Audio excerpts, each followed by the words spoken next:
Halo, saya Welty Wediasti, Magister Pendidikan. Saya dosen Tadris Bahasa Indonesia pada Fakultas Tarbiyah dan Tadris UIN Fatmawati Soekarno Bengkulu. Pada video kali ini, kita akan membahas tentang sejarah, perkembangan, fungsi, dan kedudukan bahasa Indonesia pada mata kuliah Bahasa Indonesia.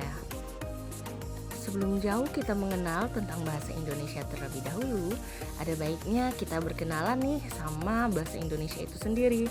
Ada istilah mengatakan, tak kenal maka tak sayang maka tak cinta. Maka dari itu, agar kita semakin cinta terhadap bahasa Indonesia, yuk kita perkenalan dan kita ketahui terlebih dahulu bagaimana sejarah perkembangan bahasa Indonesia, serta fungsi dan kedudukannya. Maka dari itu, capaian pembelajaran pada materi ini adalah mahasiswa mampu menjelaskan sejarah, fungsi, dan kedudukan bahasa Indonesia. Sehingga output pembelajarannya adalah resume materi sejarah, fungsi, dan kedudukan bahasa Indonesia dalam bentuk salindia yang dijelaskan secara langsung oleh mahasiswa dan diunggah pada laman media sosial dengan hashtag sejarah fungsi kedudukan bahasa Indonesia. Nah, untuk mencapai capaian pembelajaran tersebut, maka akan ada 3 submateri yang akan dibahas pada video ini. Yang pertama tentang sejarah perkembangan bahasa Indonesia, fungsi bahasa Indonesia, dan tentang kedudukan bahasa Indonesia. Baiklah, kita masuk kepada materi pertama, yaitu tentang sejarah munculnya nama bahasa Indonesia. Jadi bahasa Indonesia itu berasal dari bahasa Melayu. Lahirnya bahasa Indonesia tidak terlepas dari peristiwa Sumpah Pemuda pada tanggal 28 Oktober 1928. Nah, jika kita lihat pada saat ini, kita sering mendengar yang namanya bulan bahasa. Tentunya jatuh di bulan Oktober. Ada 2 tokoh yang berjasa pada munculnya bahasa Indonesia ini. Yang pertama itu adalah Muhammad Yamin. Muhammad Yamin ini adalah pencetus mengapa bahasa Melayu yang lebih dipilih menjadi bahasa Indonesia. Tetapi pada saat itu Muhammad Yamin menyatakan bahasa tersebut namanya adalah bahasa persatuan. Akan tetapi nama bahasa persatuan tersebut diubah oleh Muhammad Tabrani dengan menjadi nama bahasa Indonesia, sehingga muncullah nama dari bahasa Indonesia itu tadi. Ada 3 alasan mengapa bahasa Melayu yang diangkat menjadi bahasa Indonesia. Alasan pertama adalah karena bahasa Indonesia itu merupakan lingua franca. Apa itu lingua franca? Lingua franca itu adalah bahasa perhubungan. Jadi bahasa Indonesia dari zaman dahulu sudah digunakan sebagai bahasa perhubungan, baik dalam perhubungan perdagangan ataupun hubungan diplomatik dalam dan luar negeri. Yang kedua, bahasa Indonesia merupakan bahasa yang sederhana. Bahasa Indonesia ini dia tidak memiliki tingkatan bahasa, sehingga dianggap lebih mudah untuk dipelajari dan lebih mudah untuk dipahami. Kemudian yang ketiga, alasan mengapa bahasa Melayu diangkat menjadi bahasa Indonesia itu tidak terlepas dari kerelaan atau keikhlasan dari suku Jawa, Sunda, dan sejenisnya. Mengapa demikian? Ya, karena dahulu bahasa yang terkenal di Indonesia atau yang lebih familiar ada 2 bahasa, yaitu bahasa Melayu dan bahasa Jawa. Kenapa kerelaan suku Jawa menjadi alasan penting diangkatnya bahasa Melayu? Ya karena memang bahasa Jawa itu adalah penggunanya lebih mayoritas di Indonesia atau lebih dominan, atau orang-orang atau warga bangsa di Indonesia ini lebih banyak yang menggunakan bahasa Jawa dibandingkan bahasa Melayu. Namun bahasa Melayu ini lebih tersebar dibandingkan dengan bahasa Jawa. Selanjutnya, karena bahasa itu bersifat dinamis, yang artinya bahasa itu selalu berubah-ubah sesuai dengan perkembangan zaman dan sesuai dengan kebutuhannya, maka bahasa Indonesia pun mengalami perubahan tersebut. Nah, jika tadi kita sudah membahas tentang bagaimana munculnya nama bahasa Indonesia itu, sekarang kita akan melihat bagaimana sih perkembangannya bahasa Indonesia dari masa ke masa. Yang pertama, adanya ejaan Van Ovissen, yaitu berlaku di tahun 1901. Kemudian beralih menjadi ejaan Republik atau ejaan Suwandi yang berlaku di tahun 1947. Sempat hampir menjadi ejaan Melindo Melayu Indonesia pada akhir 1959. Namun ejaan ini belum sempat diresmikan sehingga tidak kita gunakan. Selanjutnya ejaan lebih disempurnakan lagi menjadi EYD yang berlaku mulai tahun 1972. Kemudian mengalami revisi lagi di tahun 2015 dengan nama Ejaan Bahasa Indonesia atau yang lebih sering didengar itu dengan nama PUEB.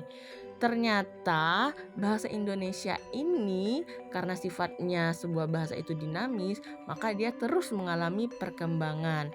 Yang terakhir itu dengan nama ejaan yang disempurnakan lagi ya. Tapi kali ini berganti nama EYD edisi 5 yang berlaku pada tanggal 18 Agustus 2022 sebagai peringatan 50 tahun berlakunya EYD sejak tahun 1972. Nah, jika kita sudah mengetahui bagaimana sejarah perkembangan bahasa Indonesia itu sendiri, sehingga kita juga harus mengetahui bagaimana sih fungsi dari bahasa Indonesia itu. Jadi, secara umum bahasa Indonesia itu berfungsi sebagai alat komunikasi. Artinya seperti apa? Jika ada dua orang atau lebih yang berinteraksi dengan menggunakan bahasa Indonesia, maka di antara orang tersebut berjalanlah fungsi bahasa Indonesia sebagai alat komunikasi. Selanjutnya adalah sebagai alat pemersatu bangsa. Contohnya nih, seperti dalam perkuliahan biasanya di dalam kelas itu kita terdiri atas beberapa mahasiswa yang berasal dari berbagai macam daerah. Nah, ketika di dalam kelas ya mereka menggunakan bahasa Indonesia, maka di sana bahasa Indonesia berfungsi sebagai alat pemersatu bangsa, yaitu sebagai bahasa bangsa Indonesia. Jadi mereka bukan lagi sebagai penduduk daerah A atau daerah B atau daerah C. Namun namanya sudah menjadi bangsa Indonesia. Karena apa? Karena mereka berkomunikasi tadi dengan menggunakan bahasa Indonesia. Selanjutnya sebagai identitas bangsa. Sudah jelas ya, ketika kita menggunakan bahasa Indonesia, maka kita sudah bisa menunjukkan bahwa kita adalah identitasnya dari Indonesia. Selanjutnya, dalam kehidupan sehari-hari, bahasa Indonesia pun memiliki fungsi tersendiri. Yang pertama, sebagai bahasa resmi kenegaraan. Contohnya seperti apa? Contohnya ketika ada kegiatan resmi kenegaraan seperti upacara, maka disitulah fungsi bahasa Indonesia terlaksana. Kemudian sebagai bahasa pengantar dalam dunia pendidikan. Nah, sebagai bahasa pengantar artinya apa? Ketika kita mengajar, baik mengajar mata kuliah bahasa Indonesia itu sendiri, matematika, kemudian psikologi, maka bahasa pengantar yang harus kita gunakan ya dalam setiap mengajar itu dengan bahasa Indonesia terlebih dahulu karena fungsinya sebagai bahasa pengantar. Kemudian yang ketiga sebagai bahasa ini sebagai bahasa pengembangan ilmu pengetahuan dan teknologi tentunya. Selanjutnya, untuk menyelaraskan antara fungsi bahasa Indonesia itu sendiri, maka ada kedudukan bahasa Indonesia ini. Apa sih kedudukan itu? Artinya, kedudukan di sini adalah bagaimana kita menempatkan bahasa Indonesia dalam penggunaannya sehari-hari. Yang pertama, bahasa Indonesia itu kedudukannya sebagai bahasa nasional. Hal ini sesuai dengan isi Ikrar Sumpah Pemuda, tepatnya pada poin ketiga isi Sumpah Pemuda yang berbunyi, kami putra-putri Indonesia menjunjung bahasa persatuan bahasa Indonesia. Lalu kedudukan bahasa Indonesia yang kedua adalah sebagai bahasa negara. Hal ini sesuai dengan Undang-Undang Dasar 1945 pada bab 15 pasal 36. Oke, itulah tadi penjelasan materi tentang sejarah, fungsi, dan kedudukan bahasa Indonesia. Selanjutnya coba perhatikan gambar berikut. Nah, bagaimana tanggapan Anda tentang gambar ini? Kemudian, bagaimana pula tanggapan Anda tentang gambar berikut?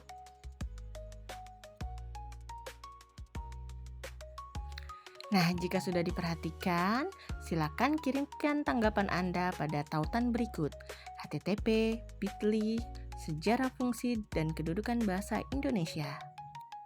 Jadi berdasarkan materi tadi, maka pentingnya penggunaan bahasa Indonesia ini dikarenakan proses panjang yang luar biasa akan lahirnya bahasa Indonesia menjadi cambuk bagi kita para generasi penerus untuk terus berjuang melestarikannya. Dan dapat kita simpulkan bahwa bahasa Indonesia lahir berkat perjuangan pemuda Indonesia dalam mempersiapkan kemerdekaan dengan tujuan untuk mempersatukan bangsa Indonesia yang terdiri atas beragam suku, agama, dan budaya, sehingga bersatu menjadi sebuah bangsa yang memiliki semangat persatuan. Hal ini terlihat jelas pada fungsi dan kedudukan bahasa Indonesia itu sendiri. Maka sudah sepatutnya kita sebagai pewaris bahasa Indonesia harus bangga terus menggunakan bahasa Indonesia. Itulah tadi penjelasan materi tentang sejarah, fungsi, dan kedudukan bahasa Indonesia.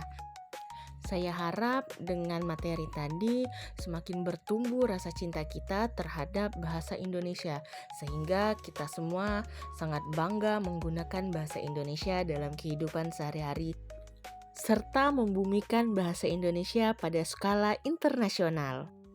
Burung nuri terbang ke awan, singgah sebentar di pohon sukun. Demikian materi ini disampaikan, semoga bermanfaat dan mudah dipahami turun-temurun. Terima kasih atas perhatiannya. Wassalamualaikum warahmatullahi wabarakatuh. Sampai berjumpa pada video-video pembelajaran selanjutnya.